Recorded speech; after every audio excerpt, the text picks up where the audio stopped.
সবাইকে অনেক অনেক ভালোবাসা দিয়ে শুরু করছি আজকে ছোট্ট রেসিপি। আজকে আমি তোমাদের জন্য নিয়ে এসেছি গ্রিন ভেজিটেবল।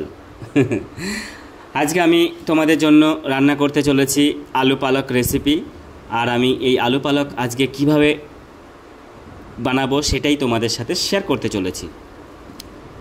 আলু পালক বানানোর জন্য প্রথমে আমি নিয়ে নিয়েছি অল্প পরিমাণ পালক এবং দুটো আলুগুলোকে পিস পিস করে কেটে নিয়েছি, তেলের মধ্যে ফ্রাই করব তো তাই।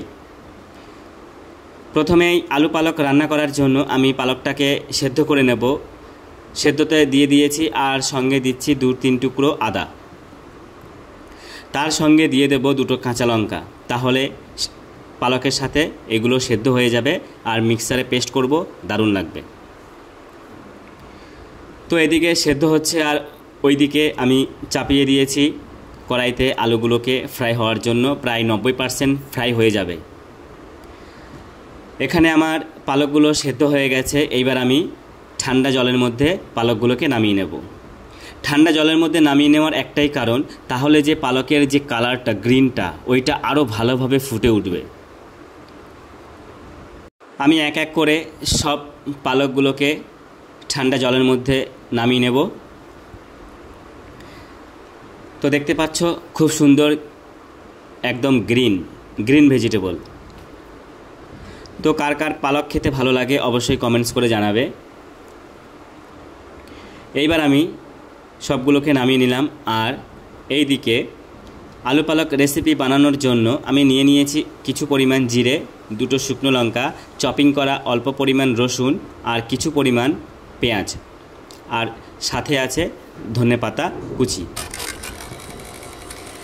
এইবার গরম তেল দিয়ে দিয়েছি আর এখানে আমি রেডি করে নিয়েছি পালকের পেস্ট করে। এইবার তেলটা যখন হালকা গরম হবে তখন আমি ওর মধ্যে দিয়ে দিলাম 2টো শুকনো লঙ্কা আর দিয়ে দিলাম সেই অল্প পরিমাণ জিরে।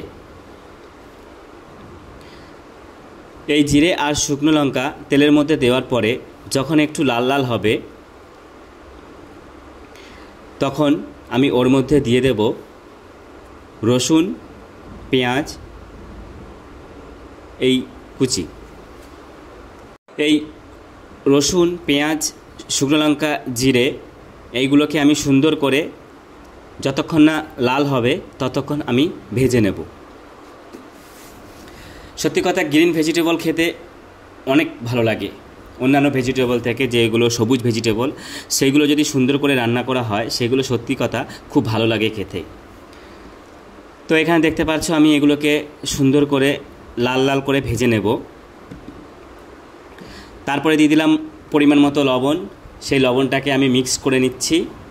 মিক্স করে নেওয়ার পরে এইখানে আমার লাল লাল করে ভাজা প্রায় শেষের দিকে। তো কেউ যদি কখনো এইরকমভাবে খেয়ে থাকো তাহলে আমাকে অবশ্যই কমেন্টস করে জানিও। এইখানে আমি দিয়ে দিলাম ধনে পাউডারের গুঁড়ো আর দিয়ে দেব 1/2 চামচ মতো জিরে পাউডার। যেহেতু আমি আগে গোটা জিরে দিয়েছি এই জন্য জিরে পাউডার কম দেব। তারপরে দিয়ে দেব 1 চামচ হলুদ। এই হলুদ পাউডার দেওয়ার পরে আমি দিয়ে দেব 1 চামচ পরিমাণ মতো শুকনো লঙ্কার গুঁড়ো।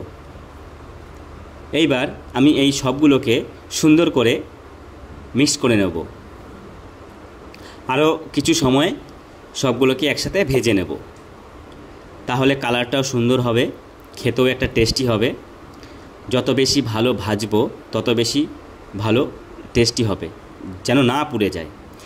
যখন আমার ভাজা রেডি হয়ে গেছে তখন তার মধ্যে আমি দিয়ে দিলাম পেস্ট করা পালক।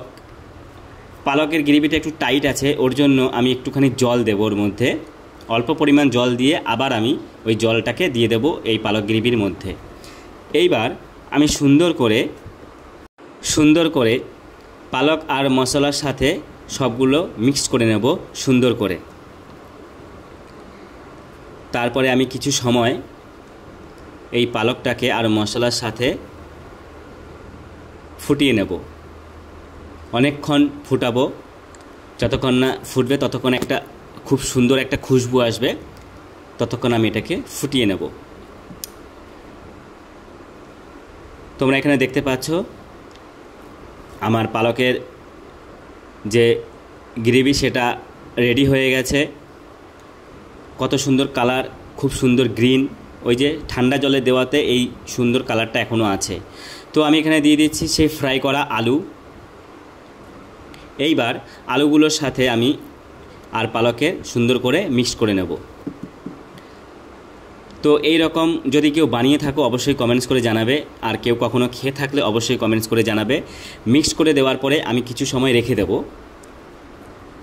তোমরা এখানে দেখতে পাচ্ছ আমি আলুর সাথে আর পালকের সাথে খুব সুন্দর করে চারদিক থেকে একবারে খুব সুন্দর করে মিক্স করে নিচ্ছি, যাতে পালকের গ্রেভি আলুর সাথে সম্পূর্ণভাবে ভালোভাবে লেগে থাকে। তো এইভাবেই আমারও পালক খেতে খুব ভালো লাগে। আমি অনেক দিন আগে খেয়েছিলাম। আর এখন আমি দিয়ে দিচ্ছি পালকের ওপরে ধনেপাতা কুচি করে রেখেছি কিছু পরিমাণ, যাতে একটা খুব সুন্দর খুশবু আসবে তার জন্য।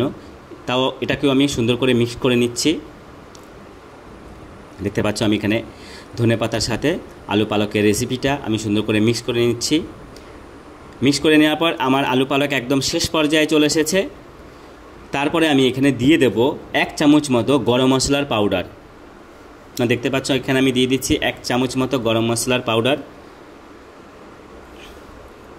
গরম মশলার পাউডার দেওয়ার পর আমি কিছু সময় রেখে দেব সুন্দর করে মিক্স করে। তো আজকে আমার শেষ পর্যায়ে এই আলু পালক রেসিপি সম্পূর্ণভাবে রেডি হয়ে গেছে। তোমরা দেখতে পাচ্ছ আমি একটা পাত্রের মধ্যে নিয়ে নিয়েছি রেডি হয়ে যাওয়ার পরে। এত সুন্দর গ্রিন লাগছে, কি আর বলবো তোমাদেরকে। সেই একটাই কারণ, বলেছিলাম না, পালকটাকে গরম জল থেকে সোজাসুজি ঠান্ডা জলের একটা পাত্রের মধ্যে নিয়ে নেবে, তাহলে পালকের যে কালার আরও সুন্দর লাগবে, আরও গ্রিন হবে। তো এখানে দেখো আমি কত সুন্দরভাবে রেডি করে নিয়েছি তোমাদের জন্য আজকে আলু পালক রেসিপি। তো কার কার খেতে ইচ্ছে করছে অবশ্যই কমেন্টস করে জানাবে। তো তোমাদের সবার জন্যই আমি রেডি করেছি। তো এখানে দেখতে পাচ্ছ আলু পালক রেসিপি খুব সুন্দর লাগছে। এই আলু পালক রেসিপিটা ভাতের সাথেও ভালো লাগবে, বেশ সম্ভবত রুটির সাথে আরও বেশি ভালো লাগবে। তো আমি এটা ভাতের সাথেও খাবো, রুটির সাথেও খাবো। তো তোমরা এরকম বাড়িতে একবার ট্রাই করে দেখবে, অবশ্যই তোমাদের ভালো লাগবে। আমি আমার মতো করে বানিয়েছি, তোমরা তোমাদের মতো করে অবশ্যই বানিয়ে নেবে, খুব সুন্দর হবে খেতে। তো এখানে দেখো আমি খুব সুন্দরভাবে তৈরি করে নিয়েছি। তারপরে আমি ওপর থেকে কিছু ধনেপাতা দিয়ে দিয়েছি। আজকের আমার রেসিপিটি এখানেই সমাপ্ত হলো। সবাই ভালো থাকবে, সুস্থ থাকবে, সবাইকে অনেক অনেক ভালোবাসা।